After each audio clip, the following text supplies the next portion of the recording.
সরকারি চাকরিজীবীদের জন্য বড় সুখবর। নবম পে স্কেল বাস্তবায়নের গুরুত্বপূর্ণ বৈঠক আজকে প্রধান উপদেষ্টা। তো দর্শক, আজকের ভিডিওটি হতে যাচ্ছে সরকারি চাকরিজীবীদের জন্য খুবই গুরুত্বপূর্ণ, তাই ভিডিওটি না টেনে শেষ পর্যন্ত দেখুন। আর এখন পর্যন্ত যারা আমাদের চ্যানেলটি সাবস্ক্রাইব করেননি, দ্রুত সাবস্ক্রাইব করে ফেলুন। মহার্ঘ ভাতার সর্বশেষ আপডেট সবার আগে পেতে আমাদের চ্যানেলটি সাবস্ক্রাইব করে ফেলুন। তো দর্শক, দীর্ঘ প্রতীক্ষার অবসান ঘটিয়ে অবশেষে অন্তর্বর্তীকালীন সরকারের অধীনে নবম পে স্কেল বাস্তবায়ন নিয়ে গৃহীত হয়েছে গুরুত্বপূর্ণ সিদ্ধান্ত।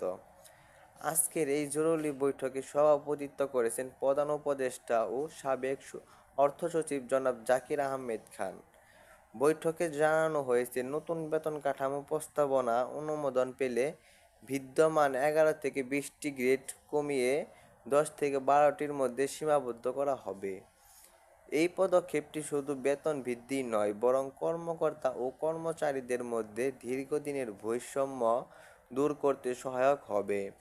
সরকার মনে করছে, গ্রেড পুনর্গঠন হলে পদোন্নতির গতি বাড়বে এবং কর্মচারীদের বেতন কাঠামো হবে আরও স্বচ্ছ ও কার্যকর। প্রধান উপদেষ্টা ডক্টর ইউনূসের আগেই ঘোষণা দিয়েছিলেন, বছরের পর বছর সরকারি চাকরিজীবীরা উপেক্ষিত ছিলেন, তাই শুধু মহার্ঘ ভাতা নয়, বরং একটি পূর্ণাঙ্গ পে স্কেল প্রণয়নের উদ্যোগ নেওয়া হয়েছে।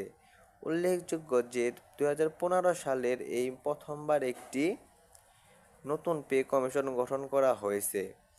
বৈঠকে আরও জানানো হয়, নতুন কাঠামো অনুযায়ী বেতন সর্বোচ্চ 9,000 টাকা পর্যন্ত বাড়তে পারে। সেই সঙ্গে পুনর্বিবেচনা করা হচ্ছে মহার্ঘ ভাতা, চিকিৎসা ভাতা, উৎসব ভাতা ও বাসা ভাড়া ভাতার হার, যা কর্মচারীদের জীবনযাত্রার ব্যয় এবং বাজার মূল্যের সঙ্গে সামঞ্জস্য রেখে নির্ধারণ করা হবে।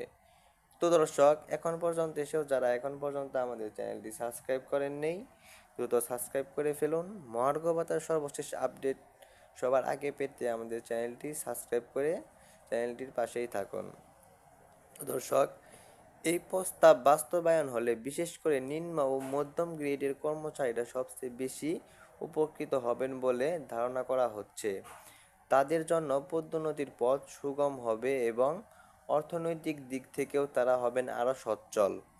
এই বৈঠকের পর আরও একটি গুরুত্বপূর্ণ বৈঠক আয়োজনের পরিকল্পনা রয়েছে, যেখানে নবম পে স্কেলের গ্যাজেট প্রকাশের সম্ভাব্য তারিখ চূড়ান্ত হতে পারে। সরকারি সূত্রে জানা গেছে, যদি সবকিছু পরিকল্পনা অনুযায়ী এগিয়ে যায়, তাহলে 2025 সাল থেকেই নতুন বেতন কাঠামো কার্যকর হতে পারে।